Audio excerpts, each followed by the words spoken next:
এদিক ঘুরো, মাইক এদিক ঘুরো। সোহেল মিয়া, দোকান বাকি 360 টাকা।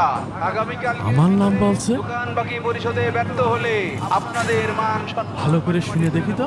সোহেল মিয়া, দোকান বাকি 360 টাকা। সামান্য কয়টা টাকা বাকি খাইছি বলে মাইকিং করে বেড়াচ্ছে। দাঁড়া, ওর মজা দেখাচ্ছে। চিটার এই বাটপারদের মাহমুদ ভাই, দৃষ্টি মাইক বন্ধ করো। আকর্ষণ। কি শুরু করেছো? এলাকায় কি থাকতে দিবা না? কেন, আমি আবার কি করলাম? তোমার দোকানে বাকি খাইছি বলে তুমি মাইকি যা খুশি তাই বলে বেড়াবা? এলাকায় আমার মান সম্মান নেই? তোমার কাছে আমি 360 টাকা পাই, তুমি দেখছো না কেন? দাঁড়াও, তুমি সামান্য টাকার জন্য আমার মান সম্মান নিয়ে সিনেমিনি খেলছো? দাঁড়াও, তোমার নামে আমি চেয়ারম্যানের কাছে নালিশ দিচ্ছি।